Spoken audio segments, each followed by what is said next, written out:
Bismillahirrahmanirrahim. Assalamu alaikum everyone. Okay students, hope you all are fine, and today we will start our first lecture, grade 6, Skylark English Grammar. The topic is phrase and clause. What means by phrase and clause? We will discuss from here.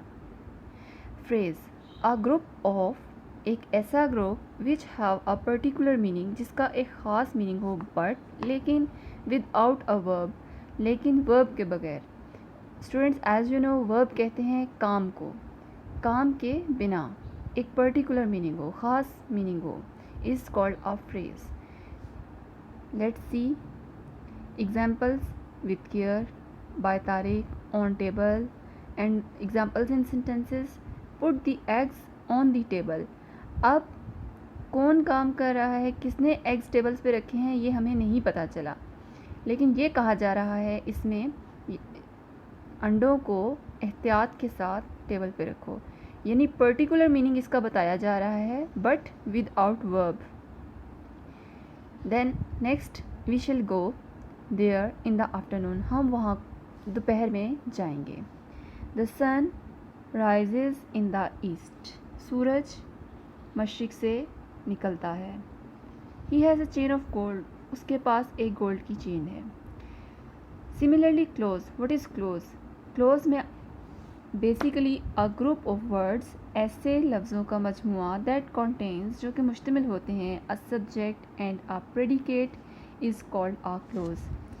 अल्फाज का ऐसा मजमुआ जो subject और predicate पर मुश्तमिल होता है, उसे क्लोज कहा जाता है.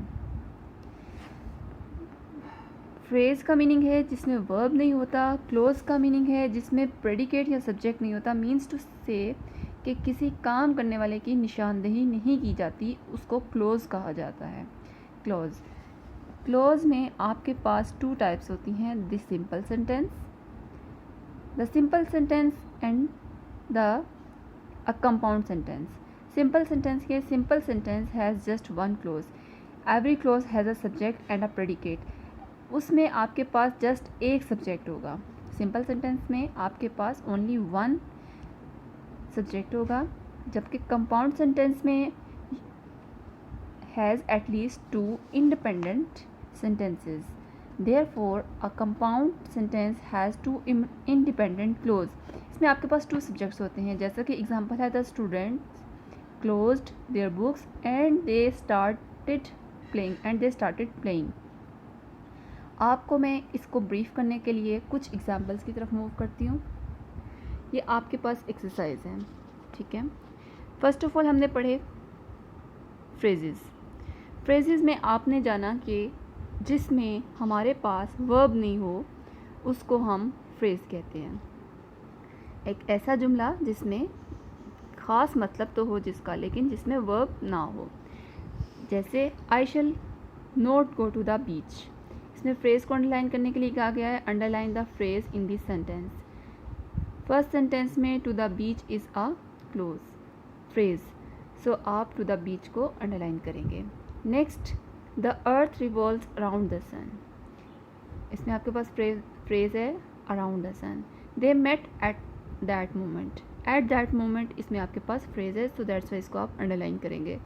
We reached Lahore in the afternoon. इसमें आपके पास इन द आफ्टरनून फ्रेज़ है, सो दैट्स वाई ये अंडरलाइन किया जाएगा. He is going in the park. In the park इसमें आपके पास फ्रेज़ है. नेक्स्ट मूव करते हैं, take the correct option. The referee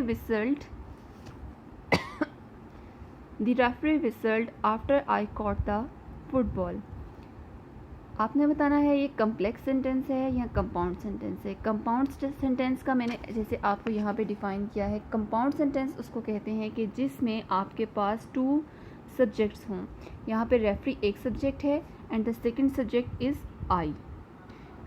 referee और आई की वजह से ये कंपाउंड सेंटेंस है. नेक्स्ट है कम अर्ली और आई शैल लीव यू. चूँकि इसमें आई भी है, यू भी है, लेकिन ये कम्प्लेक्स सेंटेंस इस वजह से है क्योंकि दोनों काम नहीं कर रहे. आई शैल लीव यू, मैं तुम्हें छोड़ दूँगा. दैट्स वाई टू वर्ब्स की वजह से ये कम्प्लेक्स सेंटेंस बनता है। When the rain stopped we decided to go to the park. एक सब किसी भी सेंटेंस में 2 टाइम्स पास्ट के वर्ड्स यूज़ नहीं होते, पास्ट टेंस के, that's why it is wrong. Give her the book when you see Amna, जबकि करेक्ट ये रॉन्ग इस वजह से है कि करेक्ट सेंटेंस बनता है when you see Amna give her the books. Next, because they are smart they earn a lot of money, it's right sentence. Next आपको कहा गया है कि match the phrases and close with the correct translation. They bought a car, उन्होंने एक car खरीदी। He has a chain of gold, उसके पास एक सोने की जंजीर है। The sun rises in the east, सूरज मशरिक से निकलता है। On the table, मेज़ पर। At that moment, उसी लम्हे। ओके स्टूडेंट्स, होप आप फ्रेज एंड क्लोज के डिफरेंस को अच्छे तरीके से अंडरस्टैंड कर गए होंगे और ये भी जान गए होंगे कि फ्रेज़ में एंड क्लोज में क्या बताया जा रहा है। So kindly subscribe our channel and don't forget to like our video. Keep watching our channel for further videos. अल्लाह हाफिज़।